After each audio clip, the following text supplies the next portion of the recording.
નમસ્કાર, મંતવ્ય ન્યૂઝમાં આપનું સ્વાગત છે। ઇન્ડિયા એટ 9 સાથે હું છું હિનલ। સમાચારની શરૂઆત અમદાવાદથી કરીએ તો અમદાવાદમાં ગ્રામ્ય એલસીબી પોલીસની પ્રશંસનીય કામગીરી સામે આવી છે। એલસીબીએ 24 કલાક પહેલા લૂંટ વિથ મર્ડરના આરોપીની ધરપકડ કરી છે। આરોપી રમેશ માધાભાઈ ઠાકોરને પુરાવા સાથે એલસીબીએ ઝડપી પાડ્યો છે। આરોપીએ 75 વર્ષના વૃદ્ધાની હત્યા કરી હતી। મૃતક વૃદ્ધા નર્મદાબેન પટેલની હત્યા કરીને લૂંટ કરાઈ હતી। ગળું દબાવી સોનાની ચેન ખેંચી લીધી અને કાન કાપીને બુટ્ટી પણ લૂંટી લીધી હતી। તો આજ મુદ્દે આપણી સાથે સંવાદદાતા વિશાલ મહેતા ફોન લાઈન પર જોડાઈ ગયા છે। જી વિશાલ, અમદાવાદ ગ્રામ્ય પોલીસની પ્રશંસનીય કામગીરી સામે આવી છે। લૂંટ કરીને હત્યા કરવાની ઘટના પ્રકાશમાં આવી હતી। આરોપીની પોલીસે ઝડપી પાડ્યો છે, શું કહેશો? ચોક્કસથી જે રીતે સમગ્ર પ્રકરણ બહાર આવ્યું છે અમદાવાદ ગ્રામ્ય વિસ્તારનું, જેની અંદર અત્યારે જોવા જઈએ તો આરોપીએ માંડલના રખિયાણા ગામની અંદર રહેતા એક વૃદ્ધા છે, એ વૃદ્ધા 75 વર્ષના નર્મદાબેન પટેલના ત્યાં ઘૂસી ગયા અને ઘૂસી ગયા બાદ તેમણે લૂંટ ચલાવી। મહત્વનું છે કે તેમણે જે સિનિયર સિટીઝન છે વૃદ્ધા, તેનું ગળું દબાવી અને પહેલા તેને મારી નાખ્યા, તેના ગળામાંથી ચેન ખેંચી લીધી અને કાન કાપી અને સોનાની બુટ્ટીઓ છે તે કાઢી લીધી હતી। આ સમગ્ર ઘટનાની જાણ જ્યારે અમદાવાદ ગ્રામ્ય એલસીબીને થઈ ત્યારે એલસીબીની ટીમ તાત્કાલિક સક્રિય થઈ હતી અને એલસીબીની ટીમે આરોપીને પકડવા માટેના ચક્રો ગતિમાન કર્યા હતા। મહત્વનું છે કે ઘટના બન્યાના 24 કલાકની અંદર જ આ આરોપીને રાઉન્ડ અપ કરીને પકડી લેવામાં આવ્યો છે અને રિકવરી અને ડિસ્કવરી કરી લેવામાં આવી છે। એટલે કે આરોપી તો પકડાઈ જ ગયો છે, પરંતુ સાથે સાથે તેની સાથે જે મુદ્દામાલ હતો તે મુદ્દામાલ રિકવર કરવામાં પણ એલસીબીને સફળતા મળી છે। એટલે કહી શકાય કે અમદાવાદ ગ્રામ્ય એલસીબીએ ખૂબ જ પ્રશંસનીય કામગીરી કરી છે કે રોબરી વિથ લૂંટની આ ઘટના છે તેની અંદર આરોપીઓને ગણતરીના કલાકોમાં ઝડપી અને જેલ ભેગા કરી દીધા છે। જી વિશાલ, સમગ્ર માહિતી બદલ આપનો આભાર। તો અમદાવાદ ગ્રામ્ય એલસીબી પોલીસની પ્રશંસનીય કામગીરી સામે આવી છે। એલસીબીએ 24 કલાક પહેલા જ લૂંટ વિથ મર્ડરના આરોપીની ધરપકડ કરી લીધી છે।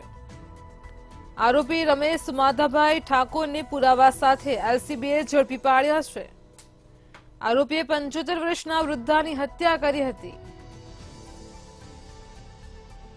મૃતક વૃદ્ધા નર્મદાબેન પટેલની હત્યા કરીને લૂંટ કરાઈ હતી।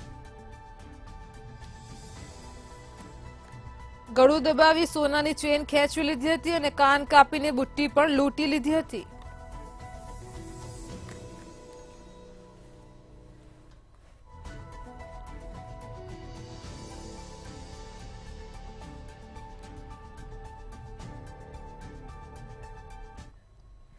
ઝારખંડ વિધાનસભા ચૂંટણી દરમિયાન એક મોટો અકસ્માત થયો છે। લાતેહારમાં ચૂંટણી ફરજ પર કરી રહેલા આરપીઆરએફ જવાનને ગોળી મારી દેવામાં આવી હોવાનું સામે આવ્યું છે। આ જવાનની ઓળખ સંતોષ યાદવ તરીકે થઈ છે। સૈનિક લાતેહારના લભર પિકેટમાં તૈનાત હતો। ગોળી વાગતા તે ગંભીર રીતે ઘાયલ થયો હતો। તેને તાત્કાલિક સારવાર માટે મેદિની રાય મેડિકલ કોલેજ અને હોસ્પિટલમાં દાખલ કરવામાં આવ્યો હતો, જ્યાં ડોક્ટરે તેને વધુ સારવાર માટે રાંચી રિફર કર્યો છે। ઘાયલ સૈનિકને એરલિફ્ટ કરીને રાંચીની મોટી હોસ્પિટલમાં દાખલ કરવાની તૈયારી કરવામાં આવી રહી છે।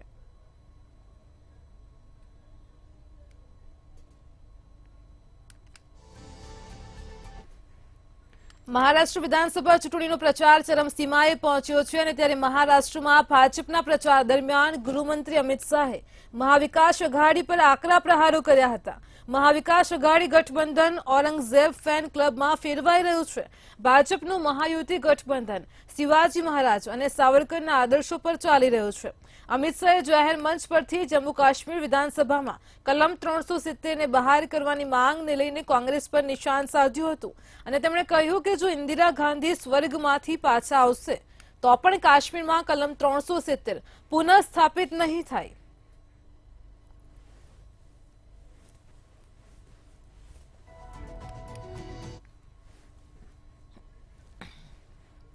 અમદાવાદની ખ્યાતિ હોસ્પિટલની ગંભીર બેદરકારી સામે આવી હતી. રિપોર્ટના નામે લોકોને લાવી સ્ટેન્ડ મૂકી દીધા હતા. દર્દીઓના પરિવારજનોને પણ અંધારામાં રાખ્યા હોવાનું સામે આવ્યું છે. ખોટા ઓપરેશન કરવાના લીધે 2 દર્દીના મોતનો આક્ષેપ કરવામાં આવ્યો હતો. ત્યારે આ ખ્યાતિકાંડને લઈને ગુજરાત મેડિકલ કાઉન્સિલ હરકતમાં આવ્યું છે. સંચાલકો પાસે દર્દીની સારવારના તમામ દસ્તાવેજો મંગાવવામાં આવ્યા છે. જ્યારે ખ્યાતિ હોસ્પિટલ પર હાલ પોલીસ બંદોબસ્ત ગોઠવવામાં આવ્યો છે.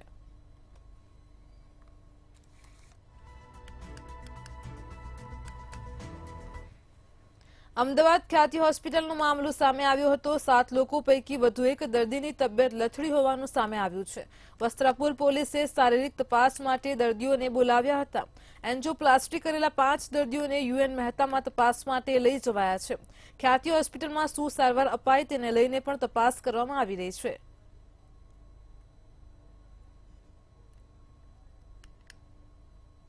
જે લોકોનું એન્જિયોપ્લાસ્ટી કરી દેવામાં આવી તેમની સાથે આજે એ વસ્ત્રાપુર પોલીસ સ્ટેશન ન્યાયની માંગણી સાથે પહોંચ્યા છે. અમને આપણી સીધી સાથે વાત કરીશું. બા, તમને શું પ્રોબ્લેમ હતો, શું તમને તકલીફ હતી તો તમે ત્યાં ગયા? ઠેચરની તકલીફ હતી. તે કીધું ઠેચરના એમને મોથી બળ માર્યું. ઠેચરની તકલીફ, કેળાની તકલીફ, માથાનો ડૉક્ટર આ બધું કે અમદાવાદમાં સારવાર થશે. તો કીધું બતાવીએ. એ માધેમાં અમે બતાવવા જ્યાં તે કે તમે અમદાવાદ આવો તમારી સારવાર થશે. તે કે સારું. તમને બસમાં લાવવામાં આવે તો કઈ રીતે લાવવામાં? લોકોની એમને ગાડી મેલી, ગાડી લઈ જશે, ગાડી મેલી જશે. તમને જમવા આલીશું, તમને નાસ્તો આલીશું અને રાત રાખ્યા. સવારે તમને પાછો કે તપાસ કરીને મેળવા આવીશું. આવું બધું અમને કીધું. તમને કોઈ છાતીમાં દુખાવો કે આની પહેલા કોઈ તકલીફ? કશું નતું અને મને પાછું ત્યાં મેળ લીધું. તમે એની પહેલા કોઈ તમારા પરિવારની કોઈની મંજૂરી લીધી હતી? કોઈની નહીં, કોઈ ઘરનો જાણતો નહીં. અને ઉપરથી આ તો આ 2 કેસ જતા રહ્યા, બધા જતા રહે. એ શું કરે એમને? આલી બોલાવવા પડે ઘરના ના કે હવે તમારે ત્યાં મેળવાનું હોય, તમારા ઘરના બોલાવી લો. તમે એકલો કેસ ના ચાલે તો એમને કહેવું પડે ને. પાછા આપણને લઈને ઓપરેશન કરી દે જતા રહે, જતા રહીએ તો મને કોઈ સમસ્યા નથી. અમને ગામમાં કેમ્પ કર્યો ને, ગામમાં કેમ્પ કરીને હું બહાર ખેતરમાં જતો તો મને ફોન કરી એમને લોકોએ બોલાવ્યો કે બેસી તો ગાડીમાં કે તમે તપાસ કરીને ઘેર મૂકી જઈએ છીએ. કે અમને તપાસ કરો તો લઈ જાય. તો આગળ લઈ જાય. અમે તો વગર પૂછ્યા હોય ખુશી ગાડીને ચાલુ જ કરી દીધું કે તમારા હૃદયમાં તકલીફ. મારા સાહેબ હાઈટ અમે કદી ગોરી નહીં કરી, મારે તો એ તકલીફ થઈ ગઈ. અમારા રિપોર્ટ માટે તો લોકો લઈ ગયા કે તો તમારા દરેક જે દર્દ છે એનો રિપોર્ટ ચેકઅપ થઈ જશે અને પછી તમને ગાડીમાં મૂકી જઈશું. અમારું તો જ્યાં પછી કોઈ અમારો રિપોર્ટ કર્યો નહીં કે તમને શું તકલીફ છે. સીધા અમને ઓપરેશન થિયેટરમાં લઈ ગયા અને બલૂન ચડાવી દીધા. બરાબર, અમને 2 બંધ કરી દીધા. અમને કોઈ ખબર જ ના પડી. અને પછી સહીવાળો અંગૂઠો કરીને પેપર ઉપર અમારો અંગૂઠો લીધો. એ પછી કોઈ અમને કોઈ સારવાર આપી જ નથી આ લોકોએ. જે ચોક્કસપણે લોકો કહી રહ્યા છે કે એમને જે ન્યાય જે છે તે મળવો જોઈએ. જે લોકો છે અહીંયા તે આવ્યા છે અને તેમને હાથમાં જોઈ શકાય છે કે હજુ સુધી પાટા અને જે છે તે લગાવવામાં આવી રહ્યું છે. પરંતુ સમસ્યા એ છે કે તેમને જ્યારે સારવાર કરવામાં આવી ત્યારબાદ જ જે છે ઘણી બધી સમસ્યાઓનો સામનો કરવો પડી રહ્યો છે. કેટલાક લોકોને હૃદયમાં દુખાવો થઈ રહ્યો છે અને કેટલાક લોકો જે છે તે જે છે ઘૂંટણની બીમારી માટે જે ઇલાજ કરવા અથવા તો રિપોર્ટ કરાવવા ગયા હતા, પરંતુ ત્યારબાદ એમની સીધી એન્જિયોપ્લાસ્ટી કરી દેવામાં આવી. કોઈને પૂછવામાં નથી આવ્યું, કોઈ પણ દર્દીઓના સગાને કહેવામાં નથી આવ્યું. આજે સવારે જ્યારે જે છે સંચાલક જોડે વાત કરવામાં આવી ત્યારે તેમણે કહ્યું હતું કે તેમની પાસે પૂરતા પુરાવા છે કે જે દર્દીઓ છે તેમના પરિવારજનોની સંમતિ લેવામાં આવી હતી, પરંતુ ક્યાંક ને ક્યાંક લેવામાં નથી આવી. અને ત્યારબાદ જે છે લોકો અહીંયા વસ્ત્રાપુર પોલીસ સ્ટેશન ન્યાય માટે પહોંચ્યા છે. કેમેરામેન બિપિન અમીન સાથે મિત્ર રાઠોડ, મંત્રી ન્યૂઝ, અમદાવાદ. અમદાવાદની ખ્યાતિ હોસ્પિટલ મામલે ગુજરાત મેડિકલ કાઉન્સિલ હરકતમાં આવ્યું છે. ત્યારે સંચાલકો પાસે દર્દીની સારવારના તમામ દસ્તાવેજો માંગવામાં આવ્યા છે. તમામ દસ્તાવેજો 7 દિવસમાં પહોંચાડવા માટે સૂચનાઓ પણ આપવામાં આવી હતી. અન્ય પુરાવા પણ જીએમસીમાં રજૂ કરવા નોટિસ આપી છે. માલિકના નામ સાથે સી ફોર્મ પણ રજૂ કરવા તેમજ હોસ્પિટલના રજીસ્ટ્રેશનની તમામ વિગતો રજૂ કરવા સૂચના આપી હતી. તબીબોના રજીસ્ટ્રેશન સર્ટિફિકેટની નકલો પણ માંગવામાં આવી છે.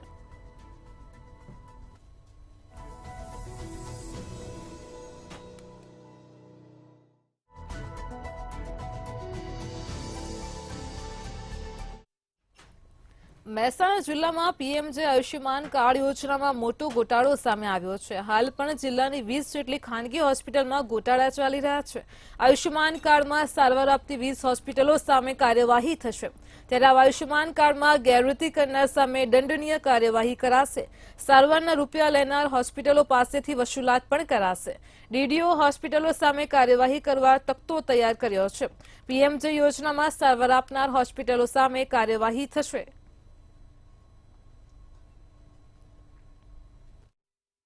जो કાર્યવાહીની વાત કરીએ તો it can range from recovery, જો એમાઉન્ટની રિકવરી છે એ, અને એની સામે બહુ અગર ગેરરીતિ ઇગ્નોરન્સ નો પ્રશ્ન આવશે તો એને બ્લેકલિસ્ટ પણ કરવામાં આવશે. કઈ હોસ્પિટલો છે મેડમ? એમાં નાની મોટી પ્રાઇવેટ હોસ્પિટલ્સ છે, તો એવી પ્રકારની હોસ્પિટલ્સનો રિવ્યૂ ચાલુ છે અને હવે ટીમનો તપાસ પણ ચાલુ છે. અમદાવાદના બોપલમાં થયેલ હત્યાનો મામલો સામે આવ્યો હતો. ત્યારે આ હત્યા મામલે મોટો ખુલાસો થયો છે. પોલીસકર્મીએ હત્યા કરી હોવાનો ખુલાસો થયો છે. પોલીસકર્મી વિક્રમ પઢેરિયાએ હત્યા કરી હતી. ત્યારે હત્યા કરીને પોલીસકર્મી પંજાબ ભાગી ગયો હતો. વિરેન્દ્ર પઢેરિયા સરખેજ પોલીસ સ્ટેશનનો કોન્સ્ટેબલ હોવાનું સામે આવ્યું છે. સમગ્ર મામલે અમદાવાદ સિટી ક્રાઇમે આરોપીની પંજાબથી ધરપકડ કરી છે.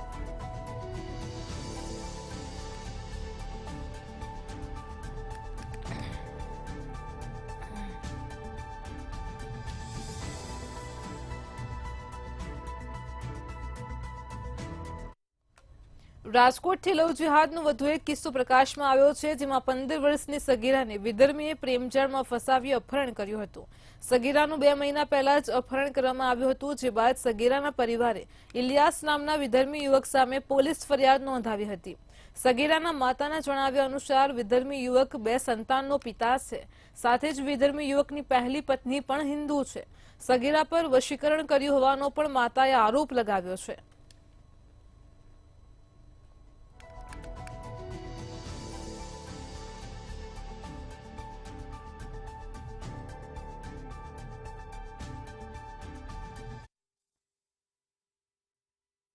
ગેરઉપયોગ કરવો અને આ રીતે એને માણાવદર ગામમાંથી પણ લઈ ગયો છે. એટલે એને એનો ગેરઉપયોગ જ ટૂંકમાં કરવો છે. હજી એની ઉંમર નથી. ઉંમર થઈ ગયા પછી અમારી દીકરી સાથે શું કરશે, વેચી નાખશે કે એને શું કરશે એ અમને પણ ખબર નથી. પોલીસ પાસે, સરકાર પાસે શું અપેક્ષા?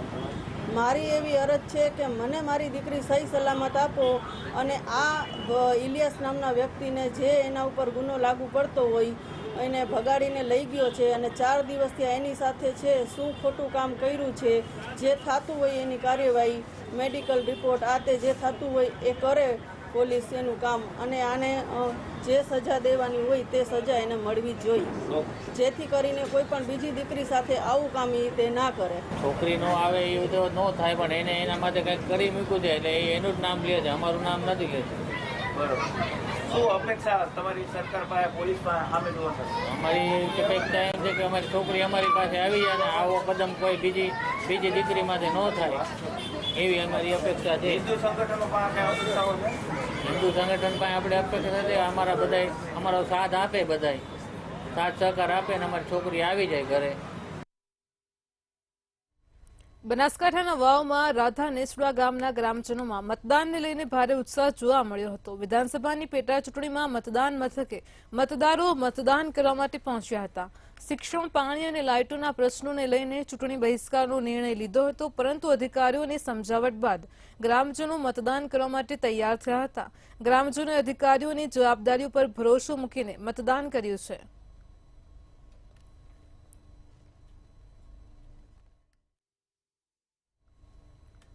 જૂનાગઢમાં ગિરનારની લીલી પરિક્રમાની શરૂઆત થઈ છે. યાત્રાળુઓએ છેલ્લા 2 દિવસથી પરિક્રમા શરૂ કરી છે. આ પરિક્રમા દરમિયાન હૃદયરોગથી થતા મોતની ઘટનાઓએ ચિંતા વધારી છે. 2 દિવસમાં જ 9 લોકો હૃદયરોગના હુમલાને કારણે મોતને ભેટ્યા છે. આ મૃતકો જસદણ, અમરસર, દીવડા, ગાંધીધામ, મુંબઈ અને અમદાવાદ ને રાજકોટના છે. રાજકોટના 3 ભાવિકોના હૃદયરોગના હુમલામાં મોત થયા છે, જે બાદ મૃતદેહને પોલીસની મદદથી હોસ્પિટલ ખસેડ્યા હતા. જોકે પરિક્રમા રૂટ પર આરોગ્ય વિભાગની ટીમ પણ ખડે પગે છે.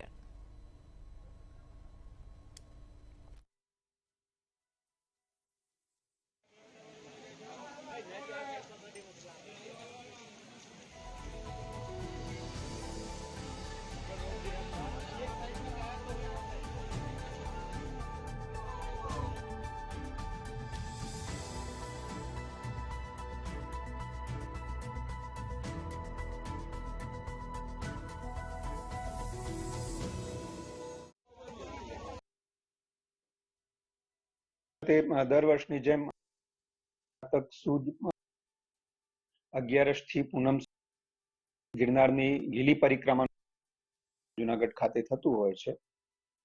તે મુજબ જ આ વર્ષે પણ આયોજન છે અને બહોળી સંખ્યા શ્રદ્ધાળુ આ વખતે પણ આવેલ અને નસીબે 8 બ્રોડ ડેડ હોસ્પિટલ જુનાગઢ ખાતે અને એક સિંહણ ખાતે આવેલ છે. એટલે કુલ 9 ડેથ થયેલ છે. 50 થી 70 વર્ષની ઉંમરના વ્યક્તિઓના મૃત્યુ થયેલ છે. દીવના ફ્લોટેડ લોર્ડ ક્રુઝના મહિલા બાથરૂમમાં કેમેરો મળતા ચકચાર મચી જવા પામી છે. વણાકબારાના એક યુવકે ફ્લોટેડ લોર્ડ ક્રુઝના બાથરૂમમાં મોબાઈલમાં કેમેરો ચાલુ કરી વોશ બેસિનમાં લગાડી મહિલાઓના વિડીયો રેકોર્ડિંગ કરવાનો કિસ્સો સામે આવ્યો છે. આ વાતની જાણ એક પર્યટકને થતા દીવ બંદર જેટી પર હંગામો મચી ગયો હતો. મહિલાઓ દ્વારા તે યુવાનને માર પણ મારવામાં આવ્યો છે. પોલીસને જાણ થતાં જ ઈસમને પોલીસ સ્ટેશન લઈ જઈ ફરિયાદ નોંધવામાં આવી હતી.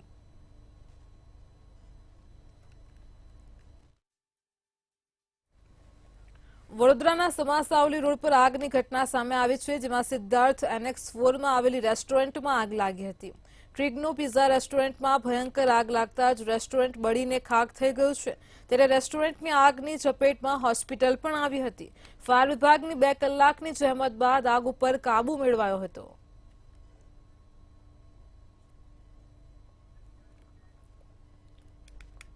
સ્માર્ટ સિટી વડોદરામાં ચારે બાજુ ગંદકીનું સામ્રાજ્ય જોવા મળી રહ્યું છે. સત્તાધીશો કરોડોના ખર્ચ બાદ પણ ગંદકી દૂર નથી કરી શકતા.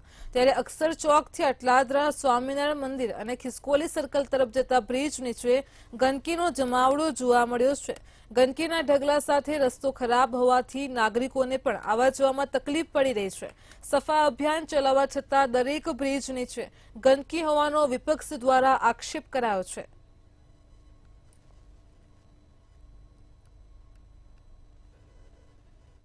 આ અટલાદરાથી અક્ષરચોક જતા જે રોડ છે, સર્વિસ રોડ, એ પ્રતાપનગરનો રોડ છે. ત્યાં જે બી બ્રિજના આજુબાજુના જે સર્વિસ રોડ છે એ તમામ રોડો ઉપર મોટા પ્રમાણમાં ગંદકી છે. બ્રિજના નીચે કોન્ટ્રાક્ટરોના જે કર્મચારીઓ છે એ ઝૂંપડા બાંધીને ત્યાં જ સ્થાપિત થઈ જાય છે. એટલે વડોદરા શહેરને તમે સમજો છો શું ભાઈ? લાખો ને કરોડો રૂપિયા સફાઈ અભિયાન માટે ખર્ચો કર્યા પછી પણ જો તમારાથી સફાઈ ના થતી હોય તો તમે ટોટલ ફેલ ગયા છે એવું સમજીને જ ચાલવાનું આપણે. એટલે વડોદરા શહેરમાં સફાઈ કરવા માટે કડકમાં કડક હાથે કામ લેશો તો જ આ વડોદરા શહેર સ્વચ્છ બનશે એવું મારું સ્પષ્ટ માનવું છે. લોકલ રહીશો અને મીડિયાના માધ્યમથી એ એરિયામાં કચરાના ઢગલા, ઓપન સ્પોટ અને કન્સ્ટ્રક્શન ડેબ્રિસ જોવા મળી છે. તાત્કાલિક અસરથી ડીવાયએમસી, એએમસી અને વોર્ડ ઓફિસરને સૂચિત કર્યા છે અને યુદ્ધના ધોરણે હમણાં કામગીરી ચાલુ કરાવી દીધેલી છે. એ સર્વિસ રોડ બનાવવા માટે પણ સૂચના અપાઈ ગઈ છે, પરંતુ ત્યાં કે ડ્રેનેજ લાઇનનું કામ બાકી છે. તો ડ્રેનેજ પ્રોજેક્ટના જે એચઓડી છે એમની જોડે પણ વાત કરીને વહેલા વહેલી તકે એ સર્વિસ રોડ ચાલુ થાય અને પ્રજા એનો ઉપયોગ કરી શકે એ દિશામાં કાર્યવાહી કરવામાં આવશે. સ્માર્ટ સિટીમાં ગંદકીના કારણે સર્વિસ રોડ થયો બંધ. આપ સ્ક્રીન પર જોઈ રહ્યા છો તેમ આ અક્ષર ચોકથી અટલાદરા, સ્વામિનારાયણ મંદિર, ખિસકોલી સર્કલ તરફ જતો રસ્તો છે. આ સર્વિસ રોડ છે. કેમેરામેનને કહીશ કે ગંદકી બતાવે. આ ગંદકીના ઢગલાને કારણે લોકોને પારાવાર મુશ્કેલી પડી રહી છે. એક બાજુ પ્રધાનમંત્રી આવતા હોય ત્યારે સ્માર્ટ સિટીમાં કરોડોનો ખર્ચો કરવામાં આવતો હોય અને ગંદકીના કારણે જ સર્વિસ રોડ બંધ છે. આપણે અહીંથી પાસ થતા નાગરિકો સાથે વાત કરીશું. શું કહો છો, સ્માર્ટ સિટીમાં ગંદકીના કારણે સર્વિસ રોડ બંધ થયો છે? ખાલી નામની સ્માર્ટ સિટી છે. ગંદકી તો ઢગલો ઠેર ઠેર તમે જુઓ, જ્યાં આ રોડ પર દેખાઈ જ જાય છે. તમે ગમે ત્યાં નીકળો તમને ગંદકીના ઢગલા જોવા મળી જ જશે. કોર્પોરેશન ખાલી આપણા મોટા નેતા અહીંયા આવી જાય વડોદરામાં એટલે બધા અધિકારીઓ અને નેતાઓ એમની આગળ પાછળ જ્યાં પોલીસ મારવા નીકળી જાય છે. ને ગંદકીના ઢગલા તો જ્યાં બેક સાઈડ પર જ્યાં દેખવાનું છે, જ્યાં ગંદકી છે ત્યાં તો કોઈ આવતું જ નથી. આપ સ્ક્રીન પર જોઈ રહ્યો છે માલ સામાન લઈને આવનાર નાગરિક બી ફસાયા છે. આપણે એમની સાથે વાત કરીશું કે ભાઈ ગંદકી છે અને આવવા જવામાં તકલીફ પડી રહી છે, સ્માર્ટ સિટી છે, યોગ્ય છે કામગીરી? સાહેબ યાર મને નથી ખબર યાર સાહેબ, સોરી યાર, ભૂલ થઈ ગઈ મારા. એટલે આપ જોઈ શકો છો નાગરિકને આવવા જવામાં તકલીફ પડી રહી છે, પરંતુ સ્માર્ટ સિટીનું તંત્ર ઊંઘી રહ્યું છે. શું કહો છો, સ્માર્ટ સિટીમાં ગંદકીના ઢગલાના લીધે સર્વિસ રોડ બંધ થયો છે, બીજું બાજુ ધારાસભ્ય કરોડો રૂપિયાના ખર્ચે સર્વિસ રોડ બનાવી રહ્યા છે. દેશના પ્રાઇમ મિનિસ્ટર આવે તો એમને રોડ રાતોરાત કોઈ ચકાચક કરી દે છે, પણ આ જે સર્વિસ રોડ છે અક્ષર ચકલાઈ જતા રોડ પર આ ખાડા ને ગંદકી જો આગળ તમે જો ઝૂંપડાવાળા લોકો રહે છે, ઊભું નથી રહેતી એવી ગંદકી છે, શૌચાલય કોઈ ખાડામાં જાય છે, રોડ અવર જવર રોજ જવાનું સ્મેલ આવે છે, ગંદકી છે ફૂલ. એટલે સ્માર્ટ સિટીમાં ગંદકી છે, ડેન્ગ્યુના કેસો છે, મેલેરિયાના કેસો છે, પરંતુ વડોદરાના મહાનગરપાલિકાના મેયર પણ પ્રધાનમંત્રી કે વીવીઆઈપી આવે ત્યારે જ દેખાતા હોય છે, ત્યાર બાદ એ અદ્રશ્ય હોય છે. એટલે આનો જવાબ તો સ્થાયી સમિતિના અધ્યક્ષે જ આપવો રહ્યો કે શહેરમાંથી ગંદકી દૂર કરી અને આ સર્વિસ રોડ ક્યારે શરૂ કરશો. કેમેરામેન કેતન સિંધે સાથે નિલેશ બ્રહ્મભટ્ટ, મંતવ્ય ન્યૂઝ, વડોદરા. બનાસકાંઠાના કુંભલમેર ખાતે તળાવમાંથી 4 દિવસથી ગુમ યુવકનો મૃતદેહ મળી આવ્યો છે. આ યુવક 4 દિવસ અગાઉ ઘરેથી નીકળી ગયો હતો, ત્યારે આજે યુવકનો મૃતદેહ મળી આવતા પરિવારમાં શોક ફેલાયો છે, જેમાં 4 દિવસ અગાઉ પ્રકાશજી ઠાકોર નામનો યુવક ઘરેથી નીકળ્યો હતો. યુવકનો મૃતદેહ તળાવમાંથી મળી આવતા ગઢ પોલીસ ઘટના સ્થળે પહોંચી હતી.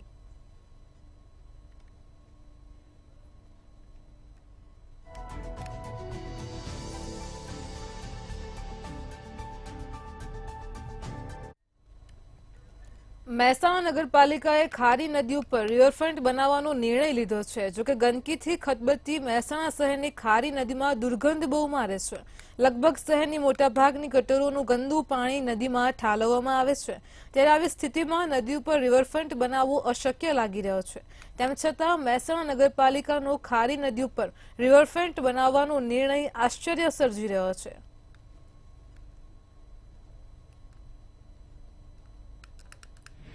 વાત કરવામાં આવે છે કે મહેસાણાની ખારી નદી ઉપર રિવરફ્રન્ટ બનાવવામાં આવશે, પરંતુ શું આ ખારી નદી ઉપર રિવરફ્રન્ટ શક્ય છે? ત્યાં આગળ હાલ જોવા જઈએ પરિસ્થિતિ પારાવાર ગંદકી છે, ગંદુ પાણી ત્યાં આગળ ભરેલું છે, એકદમ ખારી નદી ઉપર રિવરફ્રન્ટ બને એવી કોઈ પણ જાતની શક્યતાઓ પણ દેખાતી નથી. છતાં પણ સરકારના અને પબ્લિકના ટેક્સના લાખો કરોડો રૂપિયાનો વેડફાટ કરવા માટે આવી યોજનાઓ લાવી અને પબ્લિકને બેવકૂફ બનાવવા માટેની આ કાર્યવાહી કરવામાં આવી રહી છે. આપણી ખારી નદી મહેસાણાની નદી છે, એની ઉપર આપણે રિવરફ્રન્ટ બનાવીશું એટલે જે આપણો હાઈવે ઉપરનો જે ટ્રાફિક છે એની સમસ્યા થોડી હલ થશે. અને એ બનાવવા માટે સરકારમાંથી જ્યારે ગ્રાન્ટ આવશે ત્યારે આપણે એને લઈશું. આપણે બોર્ડમાં એમને રિવરફ્રન્ટનું આપણે પાસ કરી દીધેલું છે. નદી કેટલી લાંબી છે, કેટલા અંતરમાં બનશે રિવરફ્રન્ટ? એક્ઝેક્ટ કિલોમીટર તો મને નથી ખબર, પણ સમથિંગ 8 કિલોમીટરની આસપાસનું એનું આખો રેડિયસ જેવું થતું હોય છે.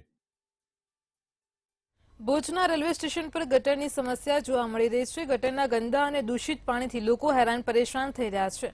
ઘણા મહિનાથી ઉભરાયેલી આ સમસ્યા સામે આવી છે, જેમાં કોંગ્રેસ જાગૃત થઈ છે. શહેર કોંગ્રેસ પ્રમુખ કિશોરદાન ગઢવી, વિપક્ષ નેતા કાસમભાઈ સમા, નગરસેવકો સહિતના આગેવાનો રેલવે સ્ટેશન પાસે ઉભરાતી ગટરની સમસ્યા બાબતે સૂત્રોચ્ચાર કરવા પહોંચ્યા હતા.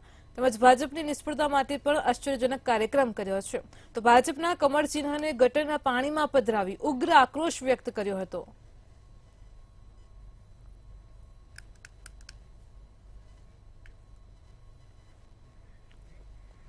ખેડા જિલ્લામાં આવેલ વડતાલમાં દ્વિશતાબ્દી મહોત્સવ ચાલી રહ્યો છે, ત્યારે આ દ્વિશતાબ્દી મહોત્સવનો આજે 7મો દિવસ છે. ગુજરાત પ્રદેશ ભાજપ પ્રમુખ અને કેન્દ્રીય મંત્રી CR પાટીલે વડતાલમાં ચાલી રહેલા દ્વિશતાબ્દી મહોત્સવમાં હાજરી આપી હતી. મંદિર દ્વારા CR પાટીલનું ફૂલહારથી સ્વાગત કરવામાં આવ્યું હતું. આ કાર્યક્રમમાં સાંસદ દેવુસિંહ ચૌહાણ, ઉપાધ્યક્ષ ભરત બોગરા, વિજય પટેલ સહિતના નેતાઓ હાજર રહ્યા હતા.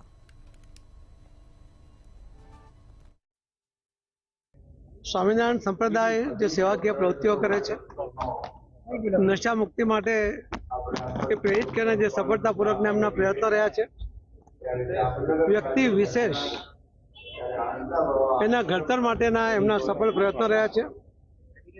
શિક્ષણ ક્ષેત્રમાં પણ એમનું ખૂબ મોટું યોગદાન રહ્યું છે.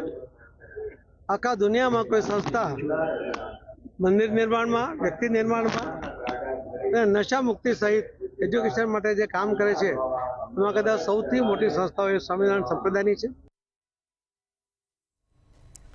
સુપ્રસિદ્ધ યાત્રાધામ ડાકોરમાં તુલસી વિવાહની રંગેચંગે ઉજવણી કરવામાં આવી હતી. લાખોની સંખ્યામાં ભાવિ ભક્તો ઉમટી પડ્યા હતા.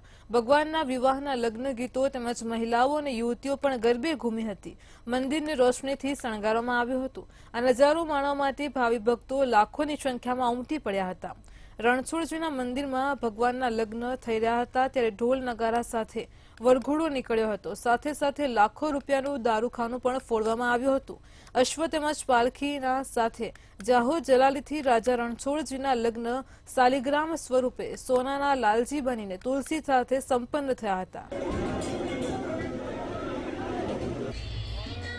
હું નાની હતી ત્યારથી વર્ષોથી મને ઈચ્છા હતી કે હું તુલસી વિવાહ કરાવીશ. તેનો ખૂબ જ અદ્ભુત અનુભવ છે.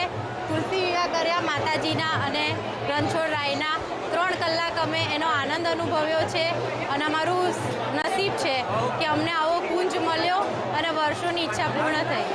અમારા લગ્ન પછી અમારું એક સપનું હતું કે અમે લોકો તુલસી વિવાહ કરાવડાવીશું અને અમારો નસીબ એટલું સરસ કે અમને કુંજ મળી ગયો અને અમારો આજનો દિવસ એટલો સફળ રહ્યો કે અમે મસ્ત લાલજી મહારાજ અને તુલસી માના લગ્ન કરાવડાયા છે. 3-4 કલાક ખૂબ જ વિધિપૂર્વક બધું ચાલ્યું છે અને સફળપૂર્વક અમે આ વિધિસર લગ્ન સંપૂર્ણ કર્યા છે. આજે રણછોડજી મંદિરે દર્શનાર્થે પધાર્યા અને ઠાકોરજીના શૃંગારના દર્શન કરી અને ખૂબ ધન્યતા અનુભવી. એમાંય જ્યારે ઠાકોરજીની લક્ષ્મીજી જવા માટેની સવારી નીકળી, વરઘોડો નીકળ્યો, ત્યારે બધા ભાવિક ભક્તો ખૂબ મન મૂકીને નાચ્યા છે. અમારા કુળદેવતા રાજાધિરાજ રણછોડરાય છે. વર્ષોથી અમે તેમને ત્યાં અલગ અલગ જાતના એમની સેવા, રાજભોગથી માંડીને અલગ અલગ સેવા કરતા હોઈએ છીએ અને ગયા વર્ષે હું આવ્યો અને મેં અહીંયા તુલસી વિવાહના દર્શન કર્યા. મારી જિંદગીમાં લો કે વર્લ્ડમાં બેસ્ટમાં બેસ્ટ તુલસી વિવાહ થતા તો રણછોડરાયજીના મંદિરમાં જ થાય છે. આટલી ઝાકમઝોળ અને આટલા સરસ રીતે, સારી રીતે, પદ્ધતિસર જે ભગવાનના લગ્ન થાય છે તેનો લાવો મારો લેવો હતો. એટલે મારા અહીંયા જે અમારા જે મહારાજ છે, જે રાધાકુંડના ભરતભાઈ મહારાજ, તેમની સાથે મેં વાત કરી અને આ વખતે મેં અહીંયા આગળ યજમાન થવાનો લાભ લીધો છે. સમાચારોમાં હાલ આટલું જ. પડે પરની અપડેટ મેળવતા રહો માત્ર મંતવ્ય ન્યૂઝ પર. નમસ્કાર.